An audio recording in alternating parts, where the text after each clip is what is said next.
My name is Shannon Williams, and I am the OCPD coach. And I thought it would make a lot of sense if I came on here and just shared my story. As you can see, my first video, I talked about just living in imperfection because having OCPD, I have struggled with perfection for as long as I remember. So that video, I actually had a bunch of planks on the floor and my walls were a lighter blue and I had my door panels off. And as you can see, I'm still in a very, very similar state as far as not having the panels up, not having my trim up, but I have actually completed painting my office and I've also finished paneling my entire wall. So by the time I shoot my next video, I will have shifted my desk around and cleared this space out. And hopefully you all will be able to see the wall that I built. And it was imperfect when I started and the office is still imperfect, but progress was made. So I think progression is something that should be rewarded. So I just wanted to come on here and reward myself by making another video. So this video, as I mentioned, is about my story, how I found out I had OCPD, and what I did once I found out I had OCPD. So as long as I can remember, I think I had to at least be in I was in high school, so I would say I was in the 9th or 10th grade. I took art class every single year of high school, and I had the same art teacher every single year, and I also had the same art teacher back when I was in the 6th grade. And the way our art class worked is each morning we would have a warm-up, it would be about 10 minutes to just draw something, and each week we would have an assignment of something that we had to do. I was always very talented artistically, and this was always something that I was told I was talented, and even just seeing the work that I did when I look back, it was pretty decent, especially for my age. And I would always try to make the best art in the classroom every single time. And it didn't matter if it was the 10-minute warm-up or if it was the week-long project, I always strive for perfection. And this was nice and all. You always want to have a student who works hard and gives it their all, but it became an issue because I never would finish the assignment. I would be working on the same project that it's supposed to be a time-boxed week-long project, and I'd be working on it for 2 weeks or 3 weeks.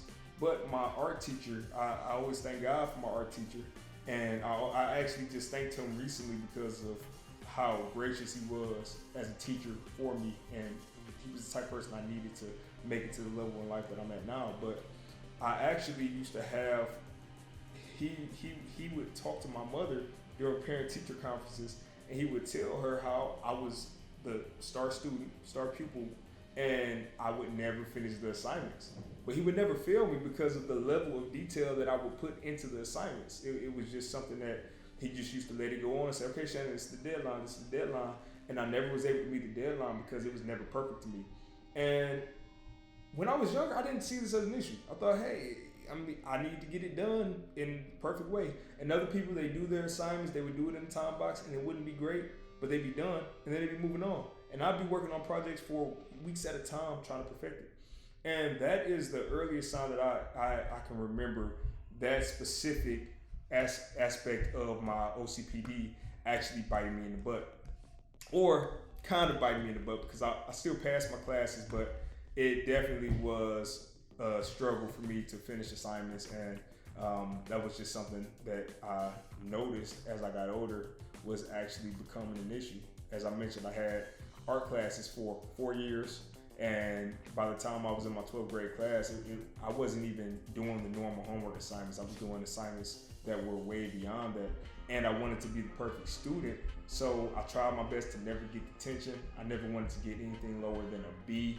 I was really, really hard on myself as a student, and this just plagued me throughout my entire life. It just kept plaguing me. So I just want to note a few things that,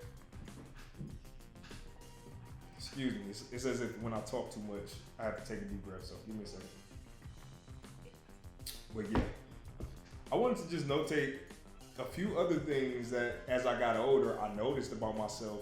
Never knew it was OCPD, but looking back at it, it was OCPD. And I just think it's really interesting when I talk about a few of these things. So I actually moved this up to the top. I always look to automate things. And when I say automate, I love processes and I love lists. It's like as if I just got to write out the dictionary. I love structure. And I think I put automate things, but I think a better word here would be optimize things. I always love to optimize things. And I think about little things such as me going to Disney World and there's a ride called Dinosaur and you stand in a line, in a single file line, and then they file everybody into one big group, one big room. It's no structure, no order, and then file everybody back into a single file line. And every time I get on that ride, it drives me crazy, the fact that we get in a line just to get spread back out, just to get right back in the line. I just never understood that, and it always just gives me a lot of anxiety to the point where I actually would try to be the last person to go. I'd actually just let everybody else go, and I can be the last person because it takes so much energy for me to process. Do I go in front of this person? Do I go behind this person? This lady, do I let the lady go? Oh, wait, this lady is with a family. Do I let the family go? This is an older person. I should let them go out of respect. Oh, I should go now. But if I go now, I'm probably going to be trampled by, I don't know. I don't even know where I was going there. But basically, that's how my head is. It just keeps going, it keeps going, it keeps going. So I actually look for these processes in a lot of different areas, just in life. I'll be driving down the street and I'll think, hey, why do we only have one sound that a horn can make in the car?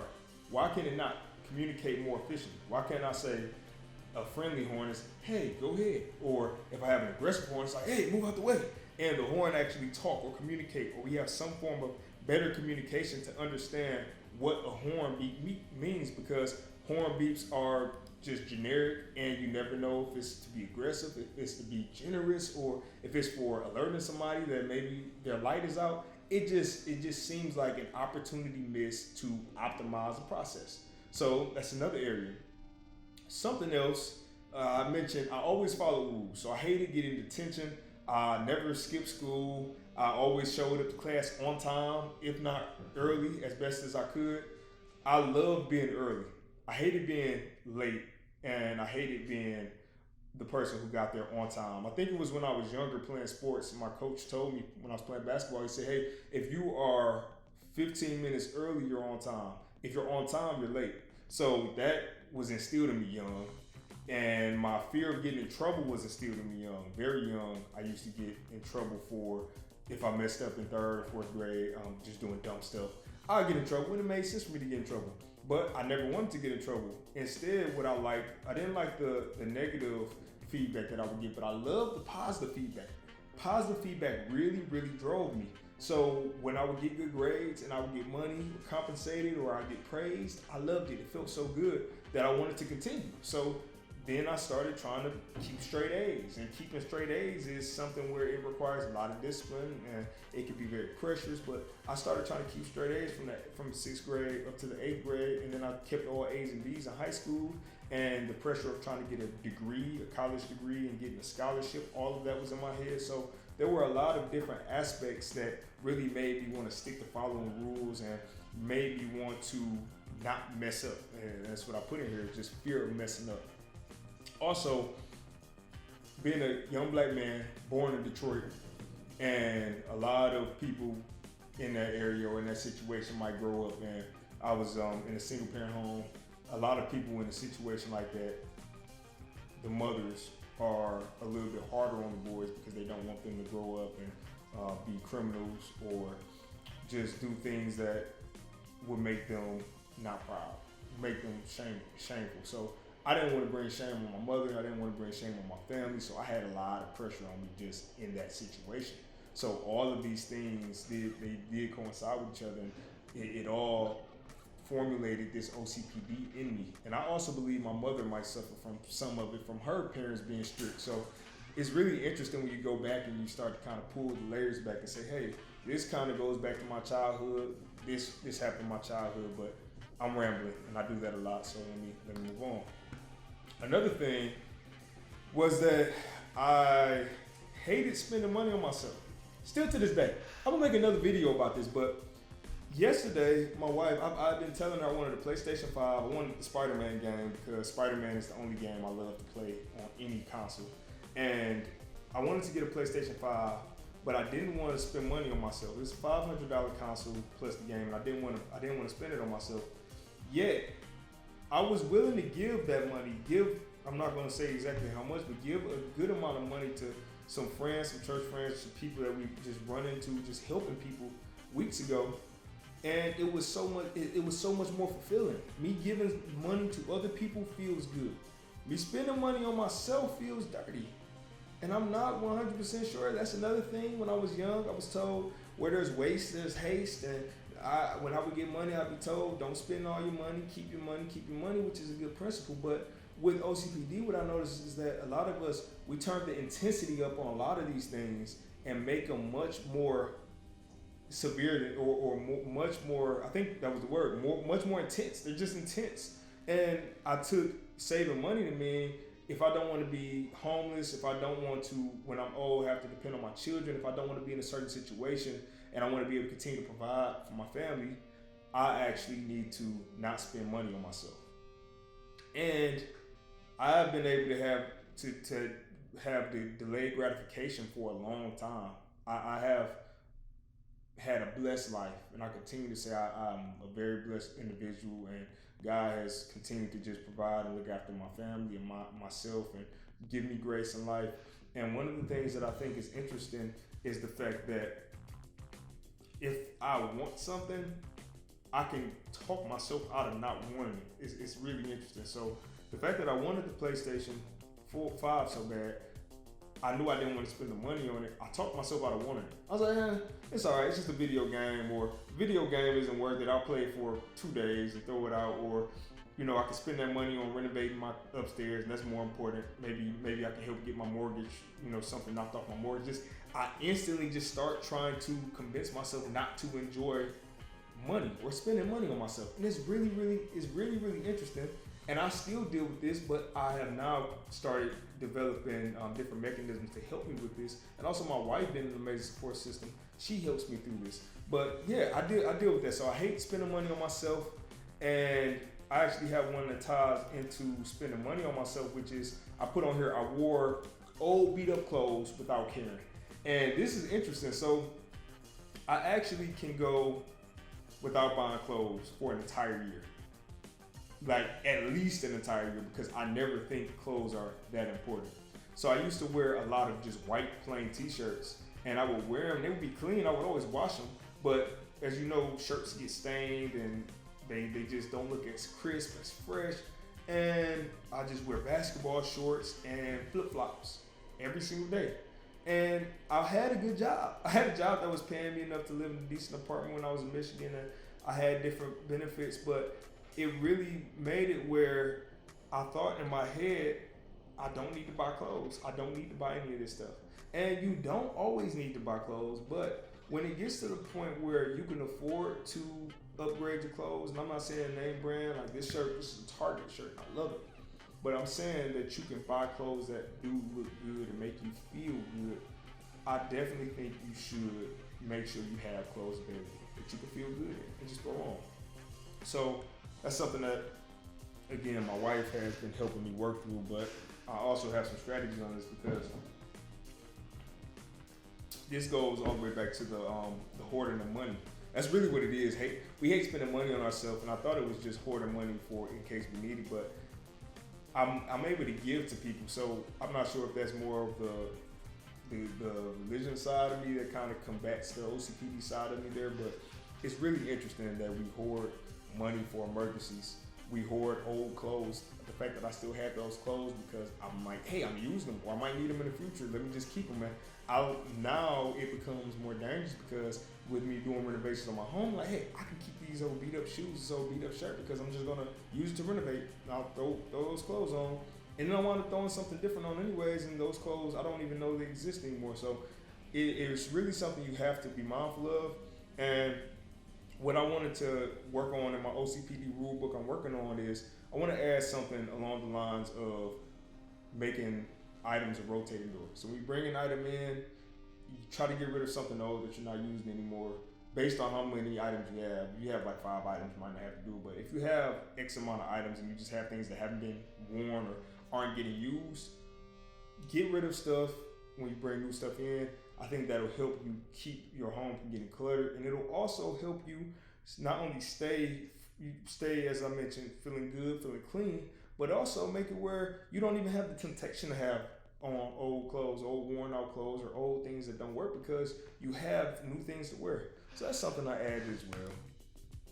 So that's a big one. And that also ties into vacations. I always hated vacations. I like working. I'm a workaholic, and I used to be proud of that. Now I'm not as proud, because now it works in some cases, but some cases it's uncontrollable. And it's hard to feel happiness when you are just so consumed with wanting to work. So I definitely think it's a blessing and a curse. You can use it to your advantage, but if you don't know how to tame it, it can run wild on you, and you definitely want to figure out ways to combat that workaholic mentality that you might have. I had to jump out because my books just got here. I got me some additional resources, some additional OCPD rule books. I mean, not rule books, OCPD books. Now I'm kind of geeked for these. I'm starting to really enjoy reading more. Might just be getting a little older. I'm also enjoying, I watch the news all of a sudden, and I'm not really sure what that's about. But anyways, I'm rambling. So the next thing that I actually wanted to talk about was I mentioned I hate vacations, I hated not being able to work, which was the workaholic in me. And something that actually paired up with this was my strive for perfection that I mentioned in the assignment.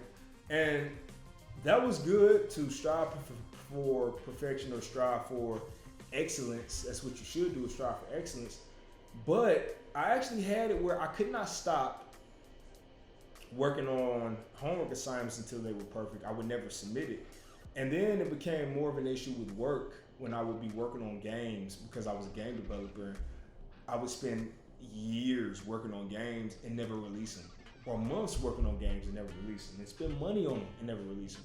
And the reason why I never released them is because they were never perfect to me. I never liked it. I would always think, this game isn't fun. Nobody's going to want to play it. And that was, as I mentioned, that was a big issue, because I stopped so many projects that I probably could have had a little bit of success on and gained more momentum and confidence, but I shut it down myself. So that was another thing I dealt with. And something that paired up with that was, as I mentioned, I would jump from project to project. So one day I was trying to do YouTube as a nerd character where I had glasses and I was dancing and it was acting.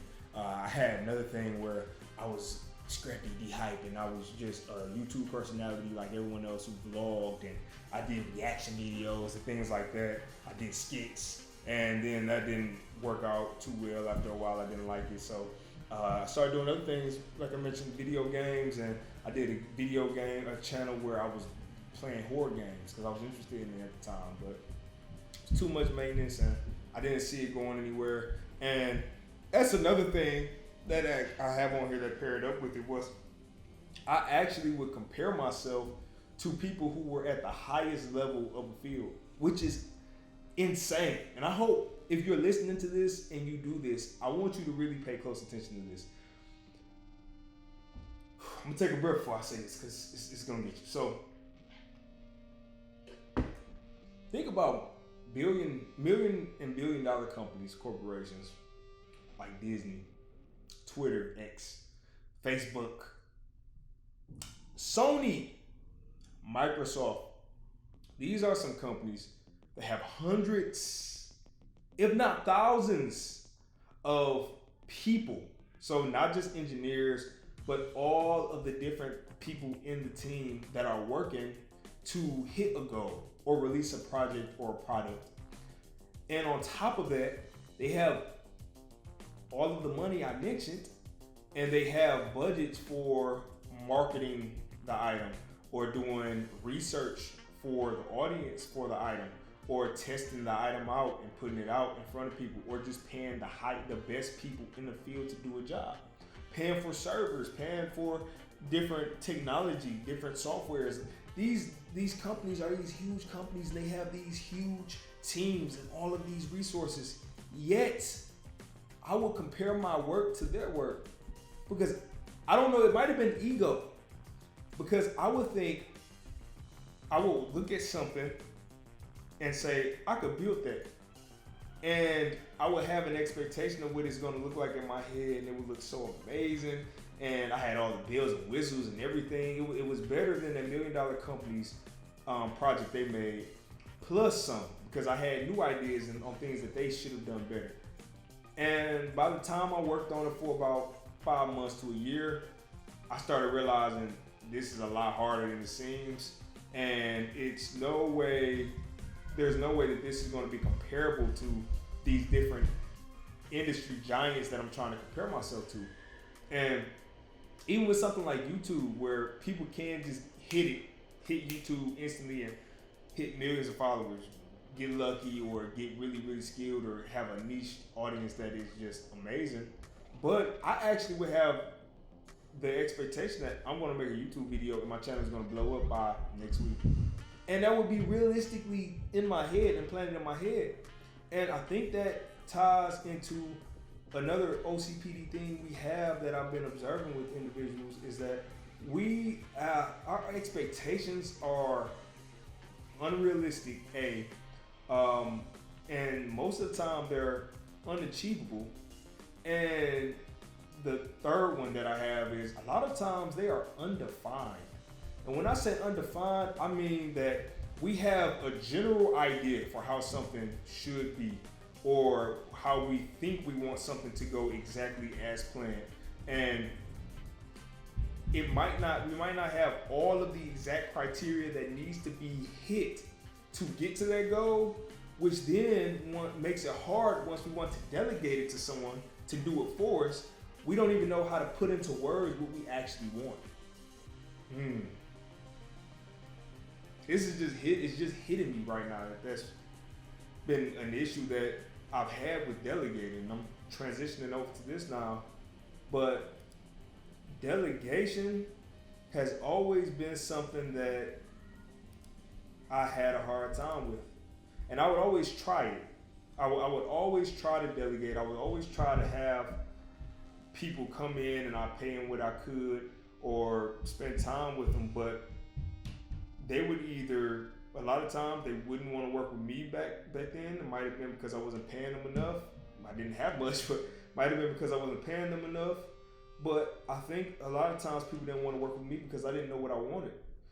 And I thought I knew what I wanted, but I didn't know how to get what was in my head to them to explain it. So a lot of times when people would create things for me, I actually would go in and make tweaks to what they made because I didn't like it. It wasn't to my liking.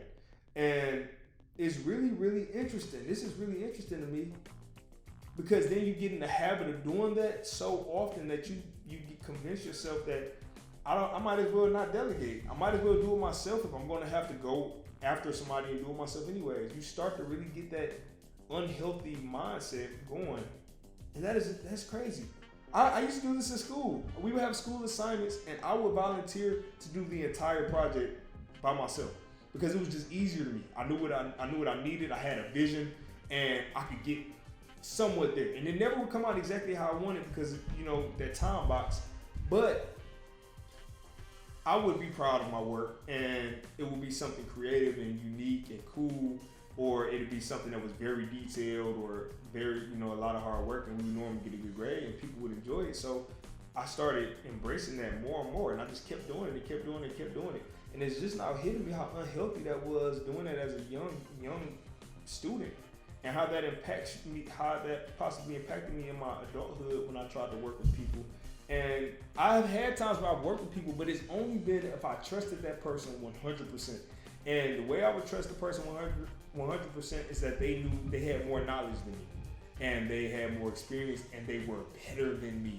Because as I mentioned, a lot of ego is at play with OCPD, it seems, where we think we can do everything, and we think we can do it perfectly and better than anyone. But when somebody is definitively and objectively better than you at something, I think we can fall, because we don't want to not be the best, we take a step back and say, all right, you got it, chief.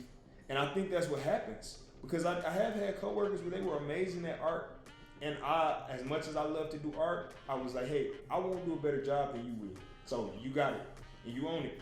And I might be a little annoying with some of the feedback I might give or ideas I have, because I got a lot of ideas to get out of my head, but I did trust them. I always trusted them to make the best out of whatever the project was. But that's just interesting. I went on a tangent because just seeing how all of these things just connect, all these dots just connect. And as I mentioned, I have strategies for a lot of these things, but as a coach, as an OCPD coach, behavioral coach, I actually focus on not the cause of it, because that's more down the lines of therapy and counseling.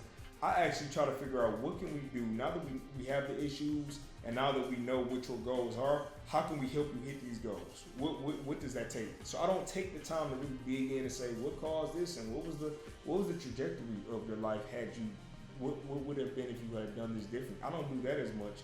I might ask those questions occasionally just to see where someone's head is if we are there. But most of the time it's, okay, we have it, you have OCPD or you have OCPD-like traits. Let's nip this in the bud and figure out what we can do to help you out. And me having OCPD, I have a lot of strategies that I have done in my life that I like to help people share it with them. And it's surprising to me sometimes how many people are not actually aware of a lot of these strategies. It's almost as if the experience I've had in my life and the work world and different projects that I failed at, because I tried so many things over the amount of time that I have been alive, that I have tried things and failed so many times that I know what didn't work. And then I was able to take the things that didn't work away from the list of potential things to do, and then start implementing some new things. And then I started figuring out what did work. And I think that's why I just had another follow-up with one of my clients, and he mentioned, he said, when he talks to me, I mentioned something similar before, but I'm actually going to pull up verbatim what he told me because it was really interesting. But he did tell me that when he talks to me, he said, Shannon speaks my language regarding OCPD. And he says, when I come up with something, people respond well to it. That was basically what he said. The things that I was coming up with, the different strategies that popped in my head, or just the on-demand stuff that I would come up with for him, they're working for him, and he's seeing improvements. And I think that's what I'm here to do, is really help people with OCPD, not as a therapist, but as a coach. Like, now that we know we have these issues, let's see how we can fix them. Let's see how we can move forward, because you can use your OCPD to your advantage. And I will be talking about a couple of the strengths a little later in this video, but let me just finish this out first.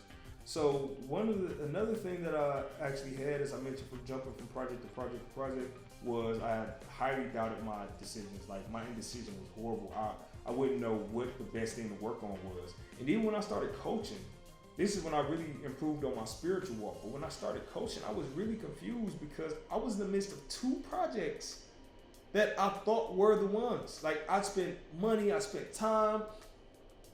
I thought I had a noble goal. And I met with my therapist and talked it out with her, and I shared with her the things that I've been doing, because I've always been coaching or counseling or doing things like that since I was a kid.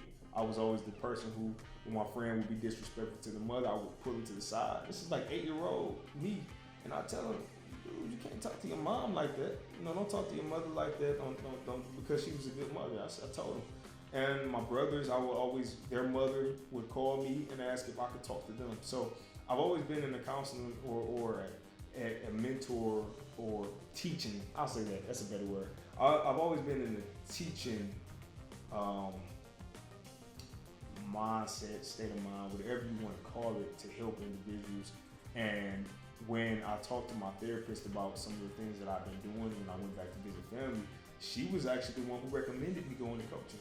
And I had a lot of different people that kept telling me I should go into counseling, therapy, or the mental health realm in some capacity.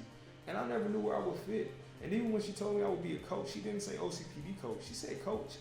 And I had to look, I did a lot of research. So something with OCPD people, we want to we want to know stuff. We love knowledge. Like knowledge is, I'm not gonna say that, but knowledge is a huge hit of dopamine for us. That's the best way to put it. And I went home and I started looking up all the different types of coaching and what you need to do to become a coach and what areas of coaching made the most sense. And then I realized none of these worked for me. I didn't want to be a relationship coach. I didn't want to be addiction coach or divorce coach or sex coach. I didn't want to be those. I didn't want to be a general life coach where I'm like, yeah, I'm going to help you turn your life around, get your life on track and make you make six figures. I don't think that's what I was called to do. But once I started looking into behavioral coaching and I started to realize a lot of my strategies I've been doing for OCPD, I actually was teaching myself some of this stuff at home. Most of it was just problem solving. And I realized quickly that I needed to focus on other people with OCPD because I didn't have anyone to really go to. OCPD it sucks because it was hard for me. I couldn't find an OCPD therapist. I looked them up in Florida and they didn't exist. What did pop up a lot was OCD. And I know they say they kind of go hand in hand sometimes, but having an OCPD brain versus any other brain really is a really interesting dynamic. It's not like I can get my therapist to just think like me or understand me or get me and say, hey, I know exactly what you're talking about. That has only happened to me when I've spoken to people with OCPD. So with us, and it's like it's as I mentioned, when we know somebody is an expert at something, we tend to back off and let them do it. But I think in my therapy, I was more focused on me problem solving because I think I was the OCPD expert, being that I had it my whole life. I was the OCPD expert in my life. It was me because I lived it. I dealt with it. I had to troubleshoot. I had to navigate. And following up on this, I didn't even know I had OCPD until I think about 6 or 7 months ago. I didn't even know it was a thing until 9 or 10 months ago. But I thought it was OCD because of videos and knowledge. And then it was Dr. K. Shout out to Healthy Gamer GG. I love that channel and I actually learned a lot from him. But he mentions that there is OCD and there's something called OCPD, and a lot of people who have OCPD mistake it for OCD. And I was watching with my wife. I'm like, what is OCPD? And he started describing it, and I was like, wait a minute, that's what I have. And I tried to do my best to research as many people and find a lot of knowledge. I think Eden V on YouTube was a huge person. I used to watch a lot of her videos when I first heard about it.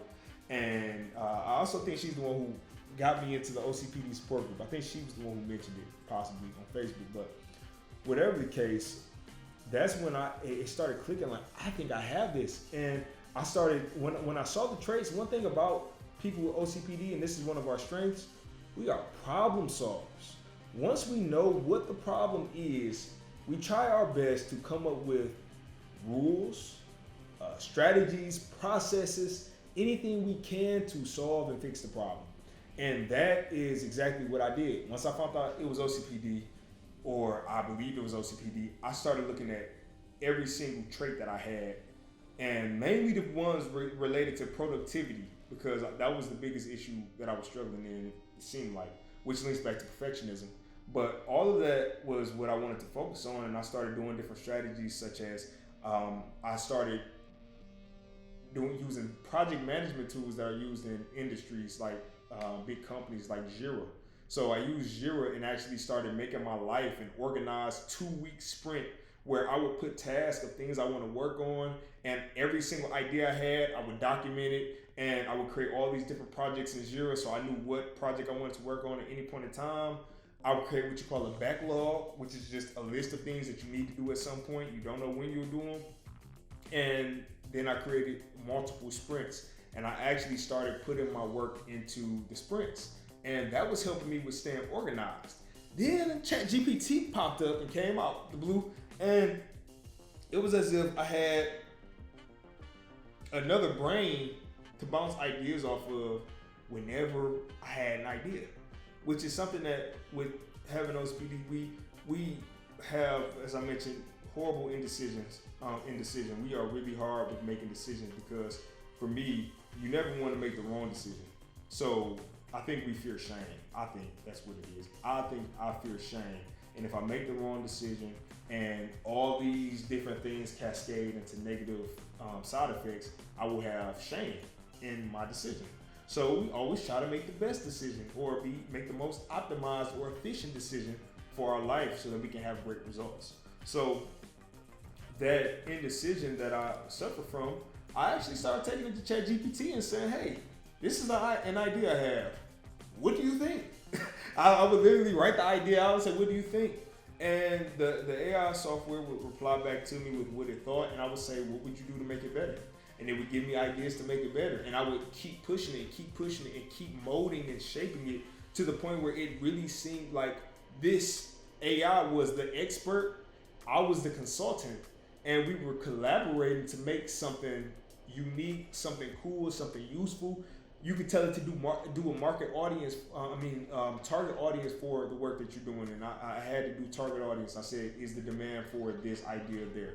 Is the how many sales do I need to make to hit X amount of money? It was a lot of different things involved with projects and helping you make better decisions. And even retirement, I try to save for retirement, and I made sure I put that in the ChatGPT, and I said, hey, I want to have X amount of thousand before I hit 30 in my retirement account. How much more do I need to put? I have this much. How much more do I need to put before I will be there? And they gave you an estimate. And it's very advanced. And I recommend, if you have problems with indecision, if you have problems where you have too many ideas, you don't know which idea might be worth pursuing. If you have ideas if you have issues where you have an idea and it's very, very undefined and you need more definition, you need to start using these AI services that are free right now.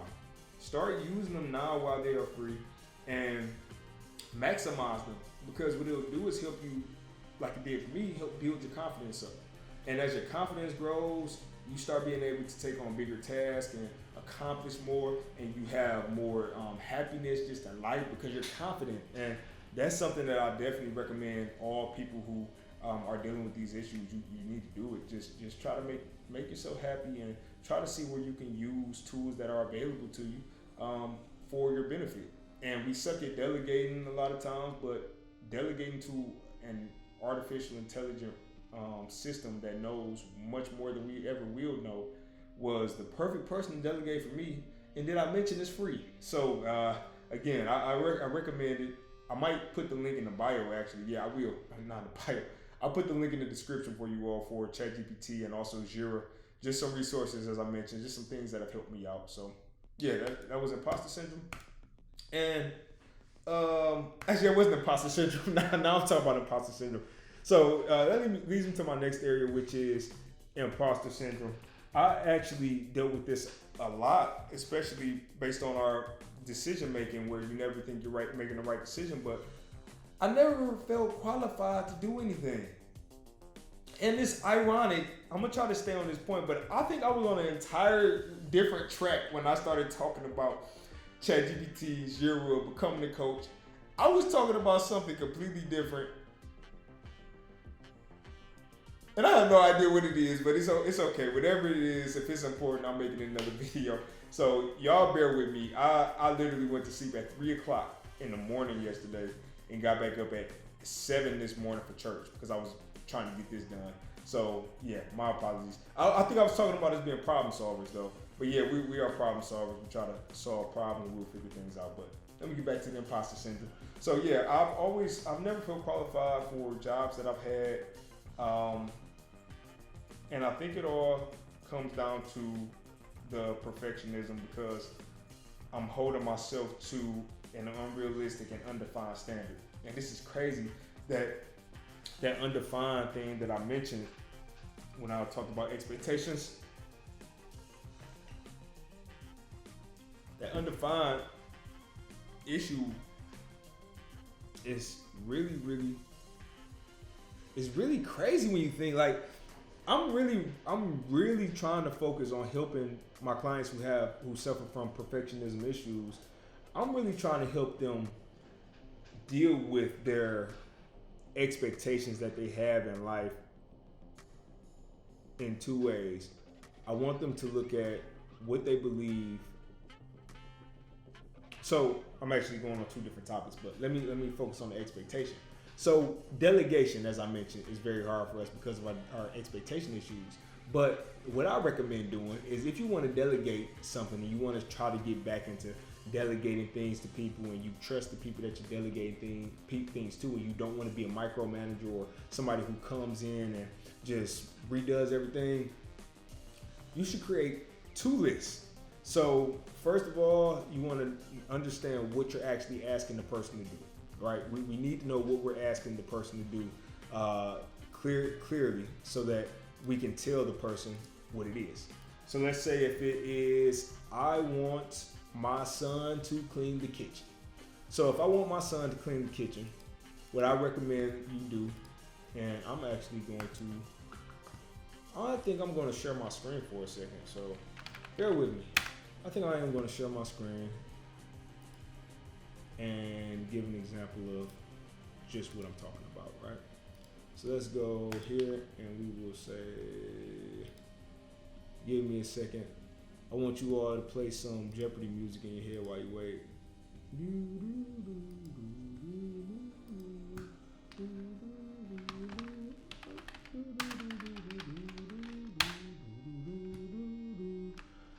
Do do do do do do.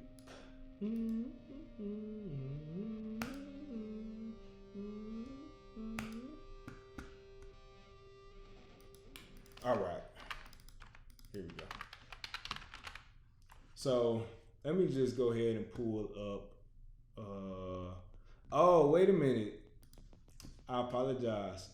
You know, I completely forgot that I am on QuickTime. And I don't think there is a way for me to just share my screen on QuickTime. But that's okay. What I'll do is just explain it to you and it'll be all right. So, yeah. QuickTime doesn't allow me to just share my screen in the middle of a video, sadly. That's what I was planning on doing. I forgot I wasn't on Zoom. My brain is mush. But what I actually recommend you do is you come up with the task. So let's say if it's cleaning the kitchen. You create an MVP list. So it's on the minimum viable product. So that is every single thing that needs to be hit for you to consider this task done. And you go through that list. So if it's cleaning the kitchen, I'm actually going to just start typing on the side, even though you can't see. I'll say cleaning the kitchen.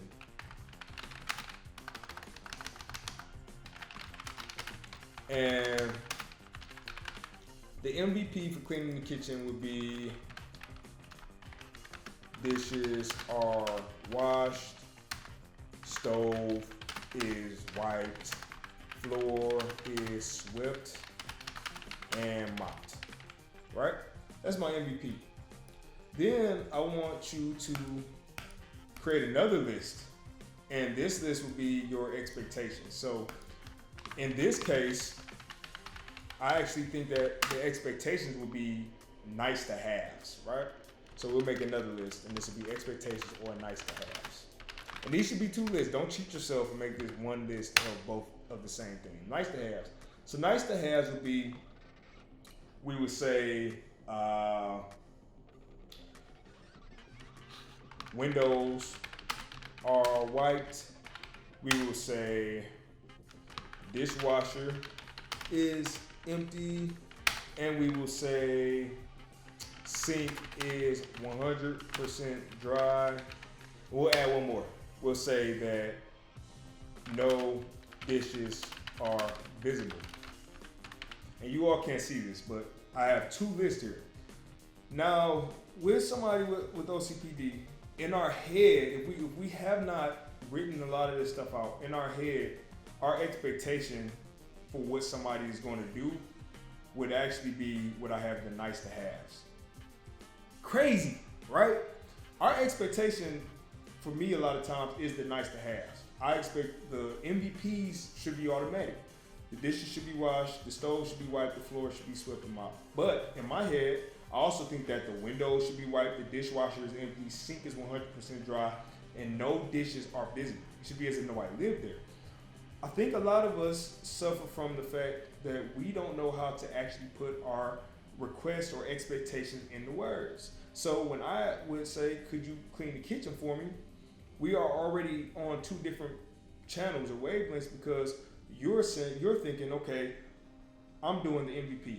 If I wash the dishes, if I wipe the stove, if I sweep and mop the floors, cool, kitchen clean. And I'm thinking, no, I want the whole 9 yards. So I think we actually suffer from this a lot with delegation. And we try to tell people what we want or what we need, and we don't do it in a way where it is very, very clear. And I would actually say with something like this, you should really take your time on it, because what you don't want to do is you give somebody the expectation list, and they don't hit the expectations, or I mean they do hit the expectations, and then you have additional expectations that you didn't account for, because that's not fair. And I've done this a lot, where I will give a list of what I think I want, or I think I'm explaining it clearly, and the person will do it, and I actually like, nah, actually I need something different, or I need more than that. And we actually would get upset to the point where we just say, okay, I'll just do it myself and won't have them do it. But the issue is not always that it's that person's fault. Sometimes on OCPD, it's your fault. If we don't communicate clearly, how can we ever expect for people to really understand what's going on in our heads? So that's an exercise, and I'm mentioning this right now. This is not always the case. Sometimes you will clearly explain what you want somebody to do and how you want them to do it, and they won't do it. And that's okay. Sometimes people are not, first of all, none of us are perfect. And sometimes some of us don't hit expectations. We don't always hit expectations. And that's another thing we need to understand, is that we aren't perfect. We won't always hit expectations. And the same way we might have these expectations for other people might have their own expectations for us. And we might not be hitting their bare minimum expectations. We might think we are, and we're hitting something else. So that's something to be mindful of. I definitely don't want us to get into a habit or continue this habit of holding people to unrealistic expectations, including ourselves. And that was another thing I had that I mentioned, was with me comparing myself to these $1 million companies. I was holding myself to an unrealistic, undefined expectation. What I needed to do was go in, list out what I actually needed done, and then list things that would have been nice to have, and then see how much effort it would take to get the things done, like all of them. Then I would have had a better picture of what I could realistically do, and go back to the drawing board and say, okay, well, maybe I need to downsize on this project and do something a little bit different.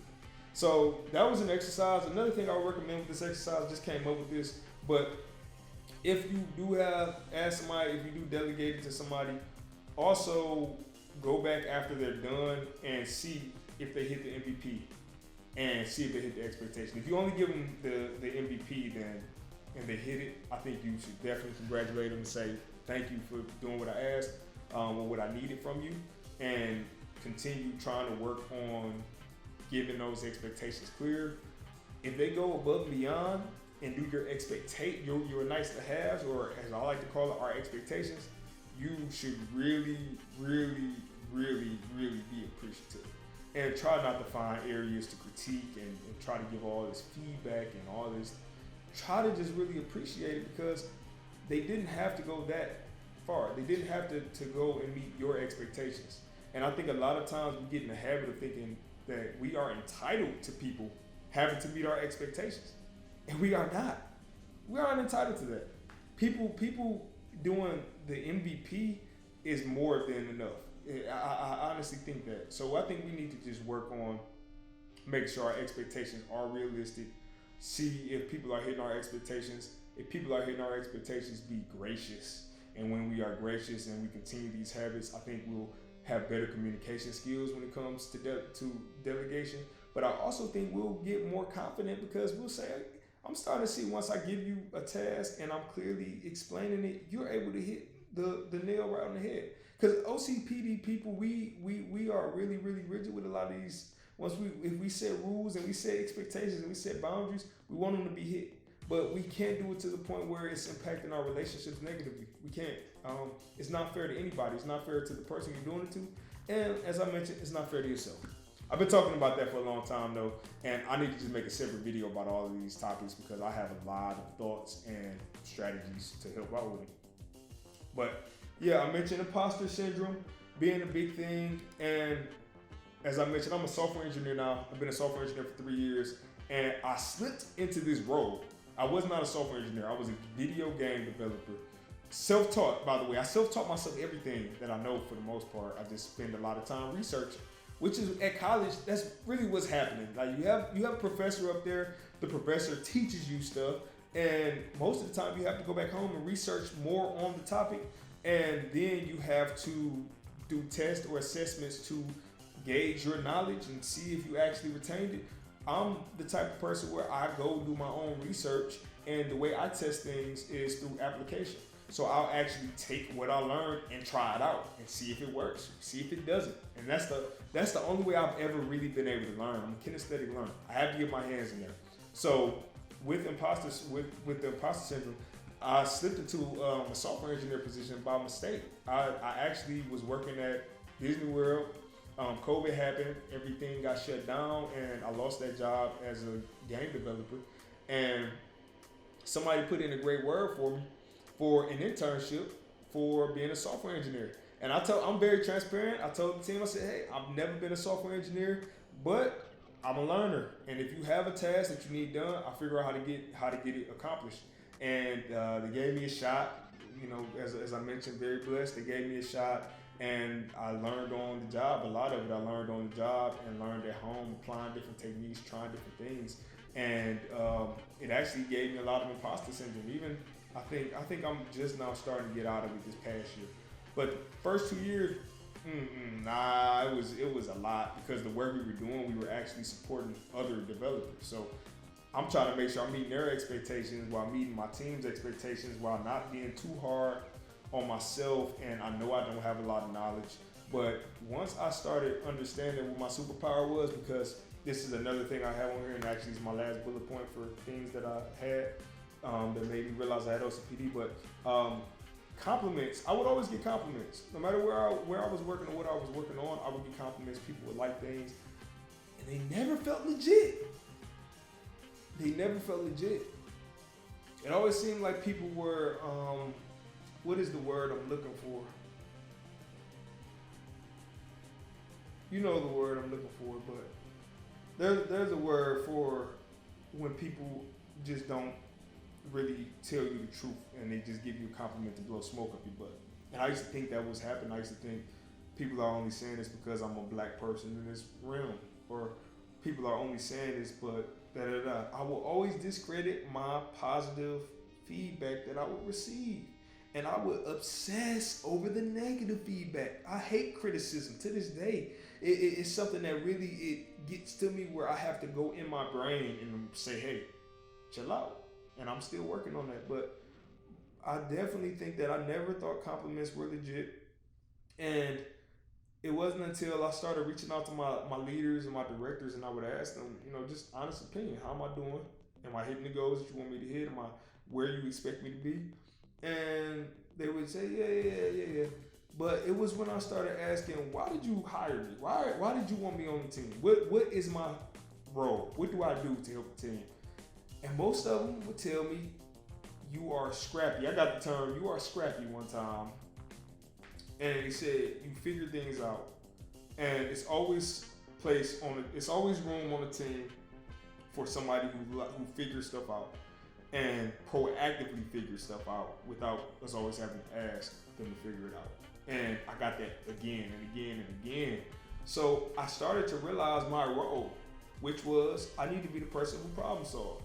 So if you have OCPD and you are dealing with imposter syndrome, I would recommend a couple things. I actually recommend you, try to get as much knowledge about whatever topic it is that you have the imposter syndrome about. So if you are, let's say, in medicine, do as much research as you can about medicine.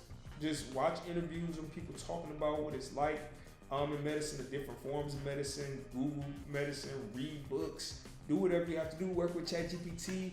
Try to schedule, see if you can meet with people who are in that, who worked in that field or are retired from the field. Just get knowledge from them. It's so many things you can do to get knowledge, but get knowledge. That's the number one thing, because a lot of times imposter syndrome can be legit. You might not be ready for a role, and that's okay. But the only way it goes away is, or starts to kind of subside, is that you start getting comfortable with that knowledge. Another thing, and this is something that you can't always control, but it definitely helps. Identify your role in whatever it is that you are doing. So if you're working a job, they hired you for a reason. They can hire a ton of other people in the world. They hired you for a reason. If you're working at a job, speak to your leader or whatever it is, director, coach, mentor. Ask them, what can I be doing better to accentuate the qualities that I bring to the team, to really make sure I'm bringing as much value to the team as possible. And ask, why did you hire me? That's always a question I love to ask. It's interesting because it helps you for the future, but I always ask, why did you hire me? What was the one thing that made you hire me? So always just try to see where you can add value to the team. Another thing with imposter syndrome is, I like to, it kind of goes back to what I mentioned about the comparing myself to $1 million companies. I would definitely say you have to set expectations for what you in your current role are able to do, and set expectations or get the expectations of what you in your role are expected to do. So, and what I mean by this is, if you're a junior engineer, a junior software engineer, you have a job description, and your job description details everything they expect you to do. A lot of times, instead of comparing yourself to the job description, you get on a team with senior engineers and principal engineers, and you start comparing your worth or what you can do to them. And they, first of all, are getting paid on a different scale than you, so you don't even really want to do the work that they're doing without making that money. But another thing is, they might have years and years and years of experience on you, and they might know different things, and they might have different ways of learning, and that's 100% okay. But until you can have your expectations lined up with the expectations that people are actually wanting you to bring to the table, you're going to have a mixed match there. And is it mixed match or mismatch? I think it's mismatch, but yeah, it's mismatch. But if you do actually have it where you don't have the knowledge, so let's say that you have the job description and you aren't able to hit the goals, that's when I recommend that you really just go get the knowledge. Ask if they have training courses that you can take. Ask if they'll pay for you to go back to school. Whatever it is, if that's somewhere you want to stay, just try to get the knowledge. All right, this is very, very long-winded, but I hope this helps people. Like, I really do hope it helps people. First of all, say, hey, I can relate to that person. Second of all, I hope you could probably take some of these strategies and apply them. Something I did want to talk about now really briefly is, of course, this is the brief part, but our strengths. So I mentioned that we probably have more strengths than we realize, but a few of the strengths that I've realized have helped me out, as I mentioned a lot, was problem solving. The ability to research something and obsess over something until I figure it out is a huge, huge thing that has helped me land jobs where I've made money that I never in my life thought I'd be able to make, or never even knew how you would make it. I've met people that I never knew I'd be able to meet. I've been able to speak at panels that I never thought I'd get the opportunity to speak at. Just continue to been able to be blessings also for other people. Even this wall that I've been working on, I don't want to show it because I got too much junk over here right now. Actually, perfect. I keep fighting myself. But as you can see, I actually did my wall over here, and some additional paint is drying. But that's something I taught myself. Taught myself how to do it. Taught myself how to do floors, remodel the bathroom. All of those things build your confidence. So when I first switched toilets out, once I did the floors, I was like, I can replace the toilet. I replaced the toilet. I can replace the sink. I replace the sink. I can replace the shower. I replace the shower. I can build an accent wall. It just compounds the confidence. So you always want to challenge yourself, especially at home, to be a problem solver. Like, always try to solve problems and see where you can learn things.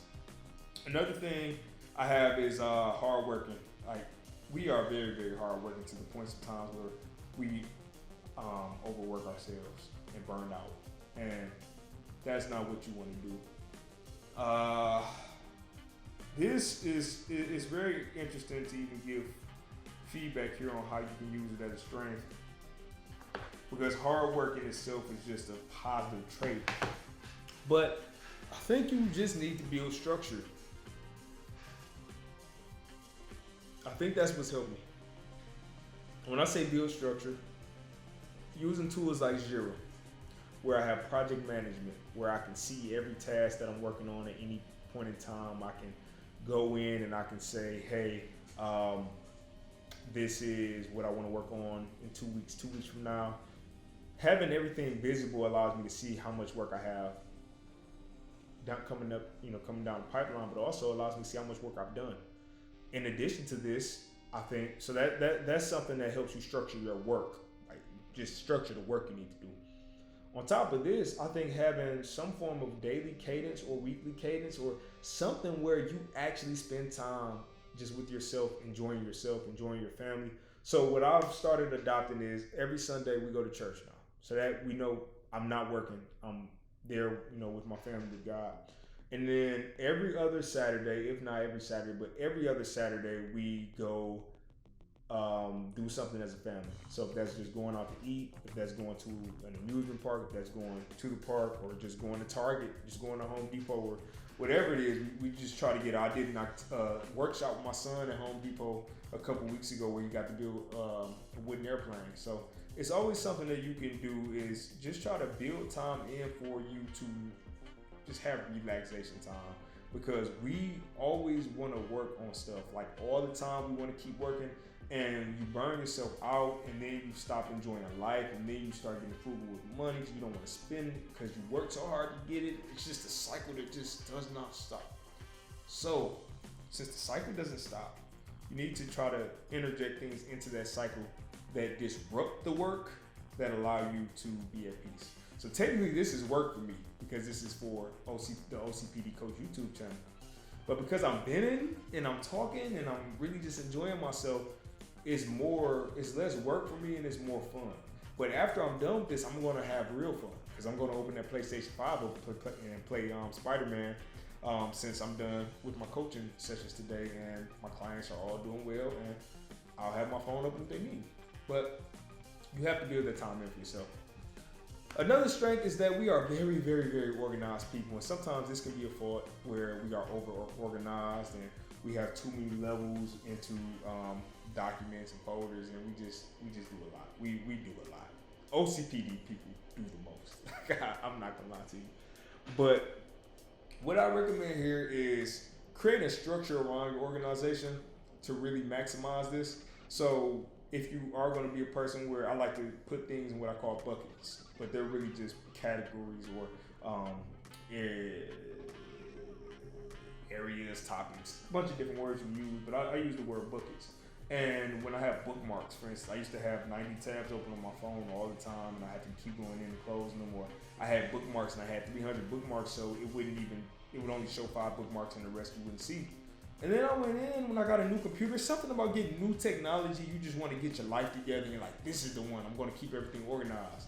And I got a new computer and I said, hey, let me add folders for all of my bookmarks. So what I did was all the bookmarks I had, I actually added those to like a miscellaneous folder. And I might just discard them because I don't even go inside of it anymore. But I actually created folders for different areas. So I created a folder for my job, and then inside of there, all of the tools that we use, all of the tools that we use, I created folders. And then inside of there, I actually have, that's the level I went to. That's the furthest level I went to, because if I went anything beyond that, it would be over organized. And over organization literally defeats the purpose of organization, because it's hard to find things a lot of times. You don't know where to go. So you want to organize it just enough where I like to do the 2 level deep, or 1 level deep, I guess in this case, but 2 levels deep, where I have work stuff, and then I have inside of there, I have it split up by whatever the application is, or whatever you want to split it up by, just something to help you out. So we are organized people.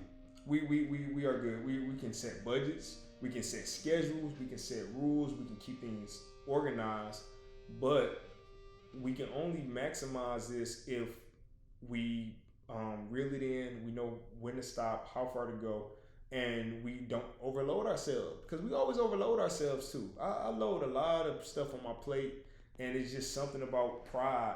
I think it's what I mentioned about the fear of shame, but having all of this stuff on my back just gives me this sense of pride. Like, yeah, I'm working hard. I'm really, really working. And I think it's just that if you think if you rest, you're lazy, or if you don't come out and make all this money, you're not reaching your full potential. It's so many different things that can go on in your head. And I have to read the book. I actually got a couple books that just came in the mail for OCPD, but there was an interesting book I wanted to read about subtypes, and I want to actually do more research on these different subtypes and how they work, because I think some of them might overlap with other ones, and you might have a little bit of all of them. And I think that's probably documented, but in the book. But I want to actually read these and see how each of us kind of work differently. I'm interested in knowing it, because a lot of stuff I see in the OCPD support group, a lot of us have a lot of the same issues. But occasionally you will see people who say, I'm the complete opposite, but it just links back to another issue of an OCPD trait. So it's all still OCPD, it's just we're all impacted in different ways. And I had a timer for 4:30. Why? Oh, yeah. Gotta call my father-in-law. That's what it is. All right, but yeah, that's my video. I wanted to tell my story. I talked about how I found out I had OCPD. I talked about different things that I've experienced having it. I talked about how long I potentially had it. And I also talked a little bit about my transition from just being an OCPD victim. I'm trying to find a better word for victim. I don't like that one, but somebody who suffers from it. I hate sufferers as well. Somebody who deals with OCPD to somebody who can help others who deal with OCPD. So if any of these resources, are useful for you, please let me know in the comments or share it with somebody who might have it. And if you have strategies yourself and you would like to share, put them in here as well, because I'm always open to feedback. And as I mentioned, all of us are impacted differently. What might work for me might not work for everybody. But I do think it's worth a try for us to just hear each other out if it's an area that we want to focus on. And that's about it. As I mentioned, this is the OCPD coach. If you have any questions, you can drop it in the comments. If you want to talk to me one-on-one, or do a consultation, or potentially join up in the coaching program, make sure you email me at TheOCPDCoach@gmail.com. That's all one word. And I will be catching you all next time on the OCPD Coach. Peace.